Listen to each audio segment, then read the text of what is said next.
All right, all right, all right. Welcome, welcome. Greetings, Grandpa Hoppy here with the Retirement Chronicles, episode 8. Now, I want to say something. In the last 7 episodes, I hadn't done this, and I'm just new at YouTube, and I'm learning that.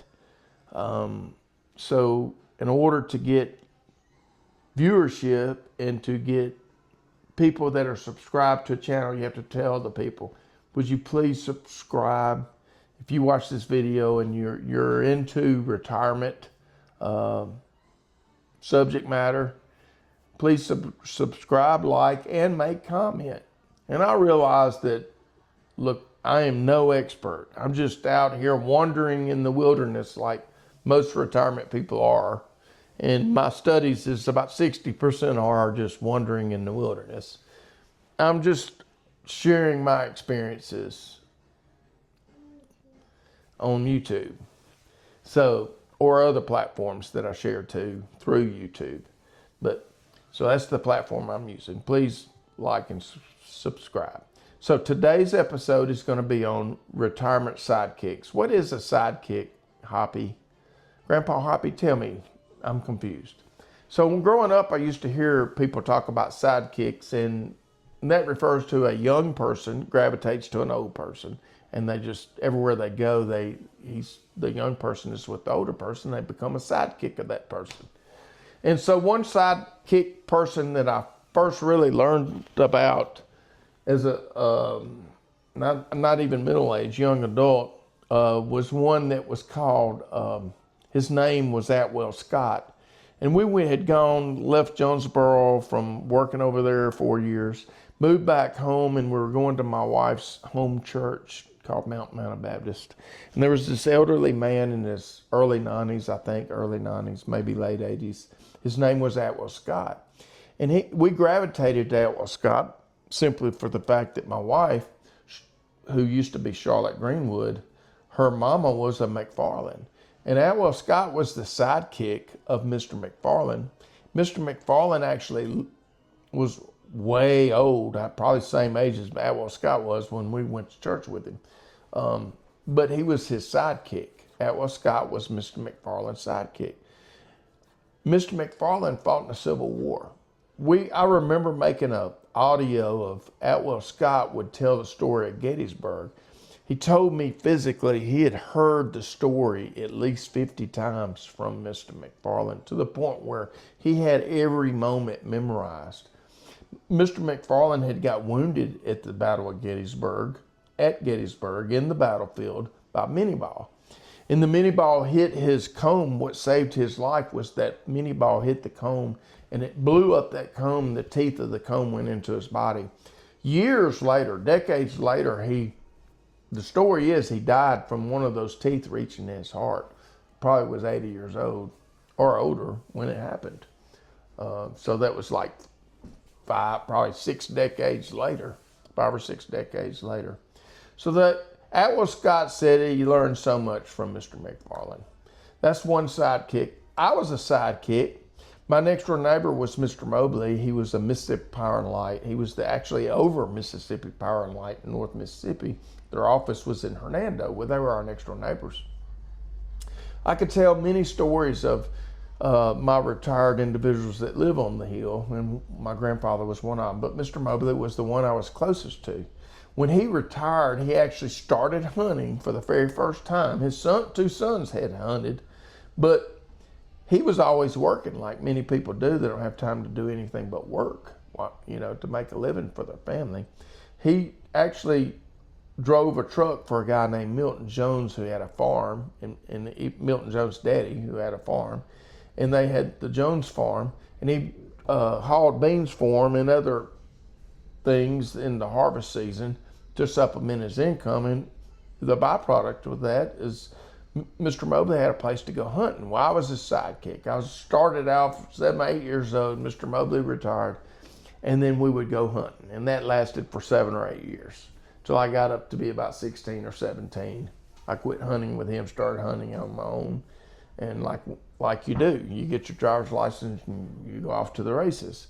But I spent 6-7 years with Mr. Mobley in depth, and I was his sidekick. So I know all about sidekicks and what that does to you and what you learn from them and the good things that can come from it. Another sidekick I remember was a guy named Mr. Breyer, and we had this hunting club called Cedar Grove.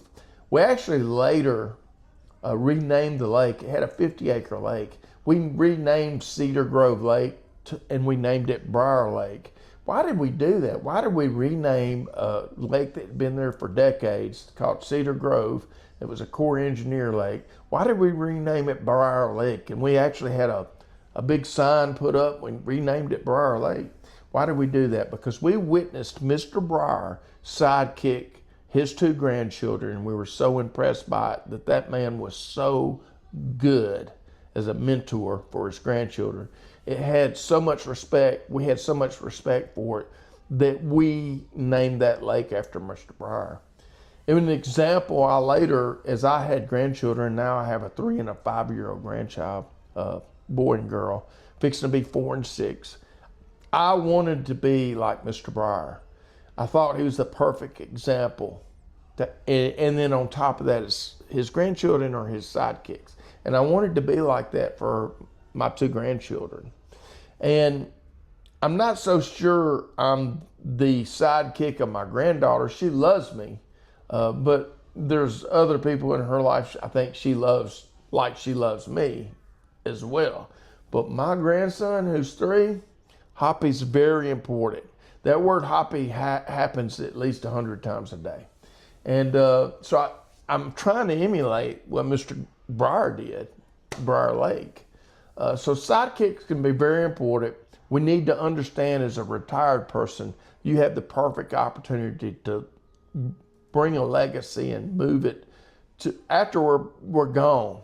We have that time now. Remember that time is the most valuable asset as we are in those years of the crown that we have talked early in other episodes where we're a living proof that gray crown we wear. We have the opportunity to have these sidekicks in our life to make a change and a difference in their lives and to forward our legacies.